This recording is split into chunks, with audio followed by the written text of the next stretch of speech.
नमस्कार, स्वागत है दोस्तों आपका अपने चैनल में जिसका नाम है हिंदी में आईएएस पीसीएस आसान है। अब दोस्तों आज से आपका आईएएस पीसीएस बनने का सपना बहुत आसान हो जाएगा, क्योंकि मैंने द हिंदू के एडिटोरियल्स उनका एनालिसिस करके आपके सामने रखने का प्रयास किया है।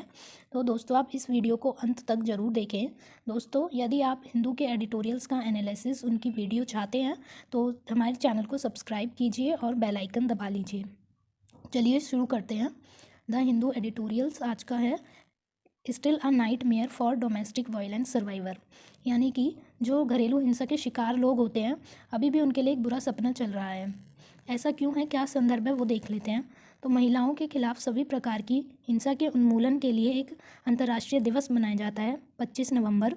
तो उससे पहले ठीक पहले एक युवा महिला की उसके साथी द्वारा हत्या कर दी गई है, जिस वजह से यह चर्चा में आया है। और उस युवा महिला को सॉरी फ्रेंड्स, घरेलू हिंसा से महिलाओं के संरक्षण के तहत भी मान्यता प्राप्त थी, पर फिर भी उसकी निर्मम हत्या हो जाती है, इसलिए यह एक बुरा सपना है। तो घरेलू हिंसा क्या है? घरेलू हिंसा घरेलू दुर्व्यवहार या पारिवारिक हिंसा के रूप में भी जाना जाता है।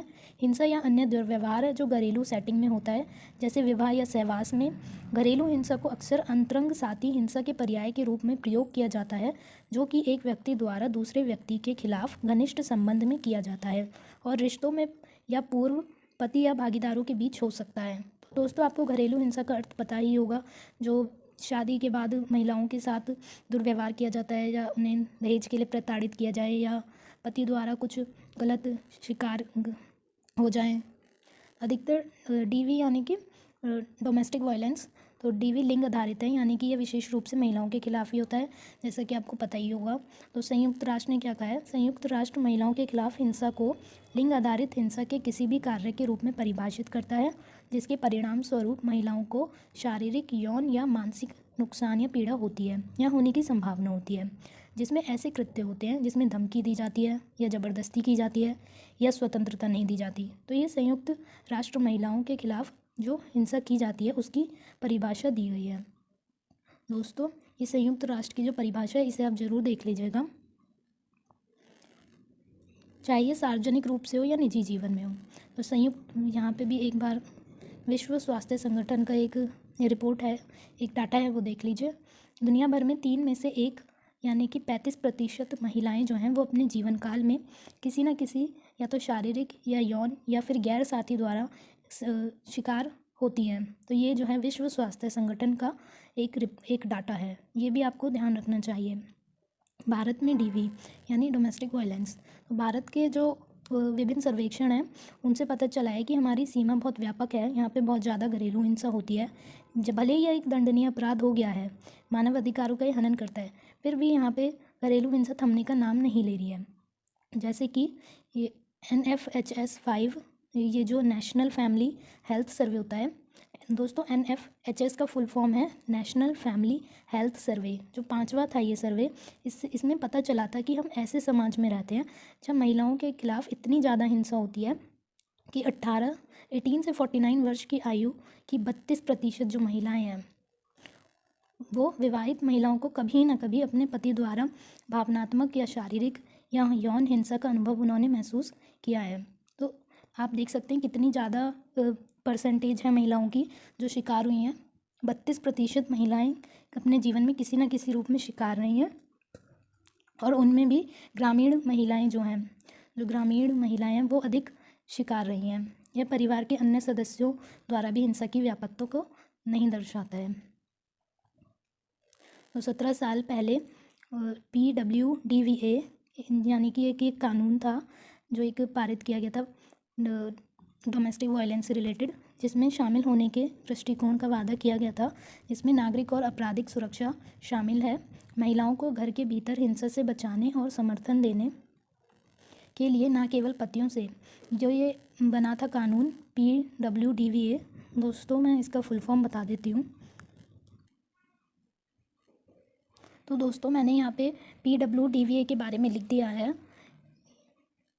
ये घरेलू हिंसा से महिला संरक्षण अधिनियम है जो 2005 में पारित किया गया था और ये 2006 को लागू कर दिया गया था। तो 17 साल पहले ये कानून आया था, एक प्रगतिशील कानून था जिसमें था कि नागरिक और आपराधिक सुरक्षा शामिल है। महिलाओं को घर से भीतर से भी बचाना था और उन्हें समर्थन भी देना था, लेकिन कागजों पर मौजूद कानून के बावजूद भी यह अभी व्यवहार में ज़्यादा आ नहीं पाया है। सबसे निराशाजनक वास्तविकता दोस्तों ये है कि 1/3 महिलाओं के घरेलू शिकार होने के बावजूद भी NFHS की जो रिपोर्ट है उसमें आया है कि घरेलू हिंसा का सामना करने वाली केवल 14% महिलाओं ने ही मदद मांगी, और यह संख्या ग्रामीण क्षेत्रों में और भी कम है। दोस्तों ये तो जग जाहिर है कि हमारे भारत में महिलाएं शिकार होती जाती हैं बहुत ज़्यादा घरेलू हिंसा, पर वो ज़्यादा खुलकर सामने बात आती नहीं है। और 32% ऊपर हमने देखा था, 32% उनको किसी न किसी मामले में शिकार होना पड़ा है, लेकिन उसमें से केवल 14% जो है खुलकर अपनी बात सामने रखती हैं। तो एक ऐसे देश में जहां घरेलू हिंसा एक अपराध है, जहां महिलाओं को हिंसा से बचाने के लिए स्पष्ट रूप से कई कानून बनाए गए हैं, ऐसा क्यों है कि घरेलू हिंसा के शिकार ज़्यादातर महिलाएं कभी मदद नहीं मांगती हैं? दोस्तों एक विचारणीय प्रश्न है कि ऐसा क्यों है, वो हिंसा का शिकार होती चली जाती हैं और मदद नहीं मांगती हैं। तो दोस्तों जो हमारे समाज की पितृसत्तात्मक विचारधारा है, यह उसी के कारण होता है कि महिलाएं जो हैं सहन करती जाती हैं और केवल अपनी शादी को बचाने के चक्कर में वो इसका शिकार होती जाती हैं। तो महिलाओं को उम्मीद थी कि चीज़ें बदलेंगी, वे अपने पति के व्यवहार को बदल सकती हैं, परंतु ऐसा पूर्ण रूप से हो नहीं पाया है।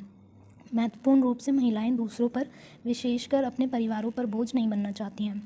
लैंगिक समानता के बारे में सामाजिक मानदंड इतने गहरे हैं कि NFHS डेटा रिपोर्ट करता है कि पुरुषों की तुलना में महिलाएं ऐसे परिदृश्य को सही ठहराने की अधिक संभावना रखती हैं जिसमें पति द्वारा अपनी पत्नी को पीटना या मारना स्वीकार्य है। तो महिलाएं भी कहीं ना कहीं, महिलाओं को भी ये समझना चाहिए कि उन्हें ये स्वीकार नहीं करना चाहिए कि उनका पति उन्हें मारे पीटे। कई उत्तरजीवियों के लिए उनकी स्थिति को बदलना, नए कौशल और आजीविका के अवसरों का पीछा करके उनकी आर्थिक आत्मनिर्भरता हासिल करने पर निर्भर था। तो ये भी है कि उनकी जो आजीविका है, जो आत्मनिर्भर आर्थिक रूप से हो जाती हैं, कई लोग उनका भी शोषण करते हैं। पुलिस की क्या भूमिका है? जिन महिलाओं ने पुलिस को हिंसा के अनुभवों की सूचना दी, वे परिणाम को लेकर आशंकित थीं। हालांकि एक छोटे से अल्पसंख्यक के पास सकारात्मक अनुभव थे। जिन लोगों का हमने साक्षात्कार किया, उनमें से अधिकांश के लिए पुलिस हिंसा के समाधान के बजाय समस्या का हिस्सा थी। तो कुछ महिलाओं ने जो है यह कोशिश की कि किसी प्रकार जो है सकारात्मक जो है अपने अनुभव वो शेयर करें, पर पुलिस ने ज़्यादा समाधान नहीं सुलझाया। तो आगे का क्या रास्ता हो सकता है?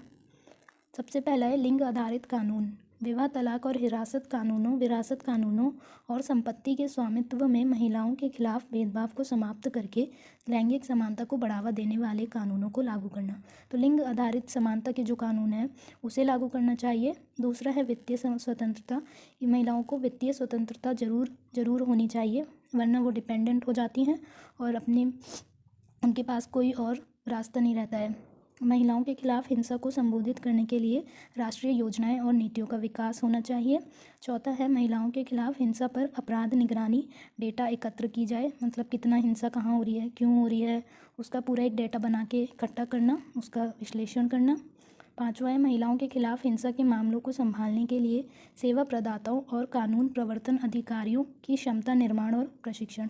तो जो हिंसा के सामने फिर मामले आएंगे, उनके लिए ऑफिसर्स बिठाने चाहिए और वो ऑफिसर्स का काम होगा कि उनका परीक्षण करें, उनका समाधान करें। छठा है पुरुष मध्यस्थता पहल। दुराचारियों के लिए कार्यक्रम तैयार करने में पुरुष की भागीदारी सुनिश्चित करें। तो जो इतना ज़्यादा मामले सामने आ भी रहे हैं, उनके बीच में एक मध्यस्थ होना चाहिए जो दोनों पक्षों की बात सुने, हिंसा की पुनरावृत्ति को रोके। तो हिंसा का सामना करने वाली महिलाओं और बच्चों की शुरुआती पहचान के माध्यम से और उचित रेफरल और सहायता प्रदान करना। तो उन्हें हिंसा की पुनरावृत्ति को रोका जाना चाहिए और उन्हें, बच्चों को और महिलाओं को, दोनों को सहायता दी जानी चाहिए। फिर जीवन कौशल और युवाओं को पढ़ाए जाने वाले व्यापक कामुकता शिक्षा पाठ्यक्रम के हिस्से के रूप में समतावादी लैंगिक मानदंडों को बढ़ावा देना। लिंग आधारित सर्वेक्षण। जनसंख्या आधारित सर्वेक्षण करके या जनसंख्या आधारित जनसांख्यिकीय और स्वास्थ्य सर्वेक्षणों के साथ साथ निगरानी और स्वास्थ्य सूचना प्रणाली में महिलाओं के खिलाफ हिंसा सहित क्या काम करता है और समस्या की भयावहता पर साक्ष्य उत्पन्न करना। तो लिंग आधारित सर्वेक्षण किया जाना चाहिए। अब निष्कर्ष देख लेते हैं। कानूनी उपाय के अलावा भारत में डीवी यानी डोमेस्टिक वायलेंस को सामाजिक सांस्कृतिक मानदंडों में बदलाव के माध्यम से व्यक्तिगत स्तर पर भी संबोधित किया जाना चाहिए। आखिरकार संविधान के तहत यह हमारा मौलिक कर्तव्य है कि हम महिलाओं की गरिमा के लिए अपमानजनक प्रथाओं का त्याग करें। तो दोस्तों केवल कानूनों से ही काम नहीं होगा, हमें ज़रूरत है कि व्यक्तिगत स्तर पर हम इस समस्या को सुलझाएं और अपने परिवार से ही, अपने समाज से ही ये कार्य शुरू करें, क्योंकि इसका मेन जो है बीज ये पितृसत्तात्मक जो समाज है उस पर आधारित है। दोस्तों आज का एडिटोरियल यहाँ पे समाप्त होता है। और दोस्तों यदि आप इसकी PDF डाउनलोड करना चाहते हैं तो उसका पासवर्ड आपको मैं बता देती हूँ क्या रहेगा। वो रहेगा DOMV